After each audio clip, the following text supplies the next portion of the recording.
पंथ के संस्थापक, करुणा व मानवता के प्रकाश पुंज प्रथम गुरु श्री गुरु नानक देव जी के 556वें प्रकाश पर्व पर मुख्यमंत्री डॉक्टर मोहन यादव ने भोपाल स्थित गुरुद्वारा पहुंचकर मत्था टेका और श्रद्धा के साथ अरदास। सिख पंथ के संस्थापक, करुणा और मानवता के प्रकाश पुंज प्रथम गुरु श्री गुरु नानक देव जी के 556वें प्रकाश पर्व पर सीएम डॉक्टर मोहन यादव ने भोपाल स्थित गुरुद्वारा पहुंचकर मत्था टेका और श्रद्धा के साथ अरदास की। मुख्यमंत्री डॉक्टर मोहन यादव ने यहां शबद कीर्तन का श्रवण कर सभी को प्रकाश पर्व की शुभकामनाएं दी। उन्होंने कहा कि मध्य प्रदेश सरकार गुरु तेग बहादुर जी की जयंती और शहीदी दिवस धूमधाम से मनाएगी। वाहेगुरु का खालसा, वाहेगुरु जी बोले सो निहाल। प्रकाश पर्व की मेरी अपनी ओर से प्रदेशवासियों को, देशवासियों को बहुत बहुत बधाई। आज हम सबके लिए कार्तिक पूर्णिमा और ऐसे में इस गुरुद्वारे में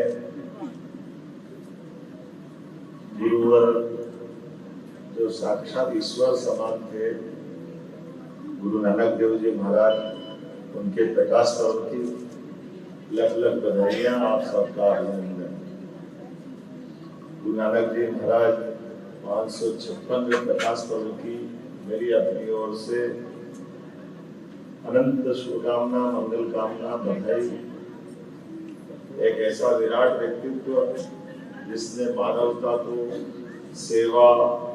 कीर्तन और शिक्षा देने के लिए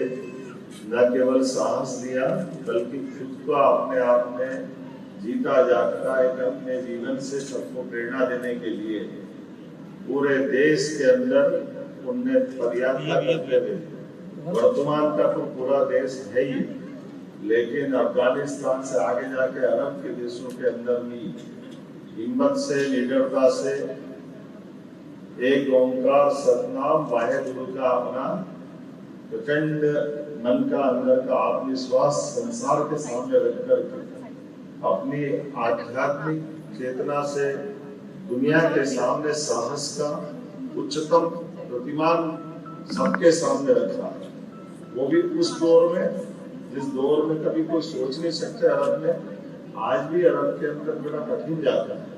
लेकिन सब में ईश्वर एक है। लेकिन एक ईश्वर के लिए अपनी दृढ़ता के साथ जो अरब में भाव था, वो बाबर के सामने भी रहा। बाबर और बाबर की सेना और अफगानिस्तान पे भारत में आना,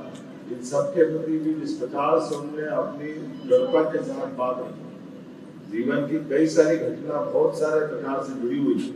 लेकिन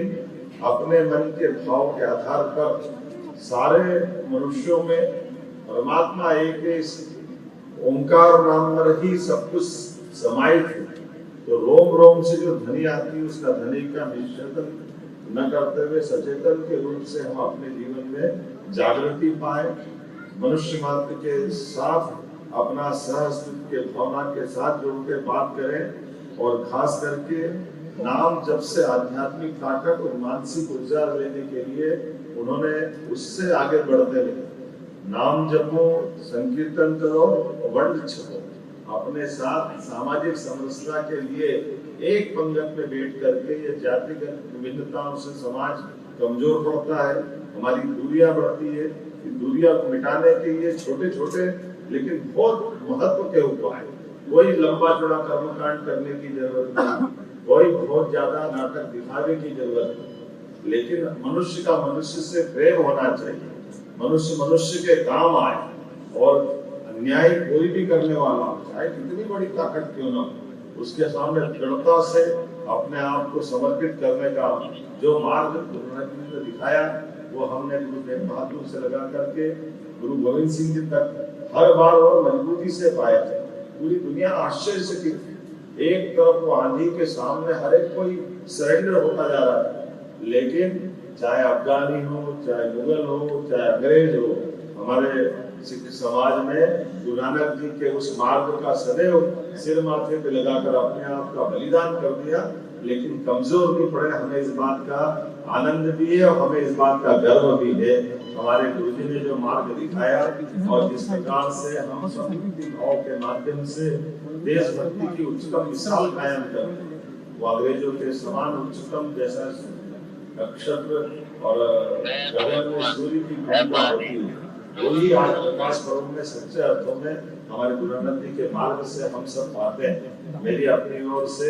एक बार फिर प्रदेश सरकार की ओर से भी गुरु नानक जी के प्रकाश पर्व की सबको बहुत बहुत बधाई, और परमात्मा करे उनका मार्ग हम सब सद्भाव से बढ़ते जाएं। एक आग्रह जो मुझे किया गुरु तेग बहादुर जी का, गुरु तेग बहादुर जी के लिए तो एक जितनी बार चाहो मध्य प्रदेश सरकार तैयार रहेगी, जैसा आप चाहोगे कार्यक्रम बनाए, संगत बताए, हमारे ग्रंथी जी और बाकी बताएंगे।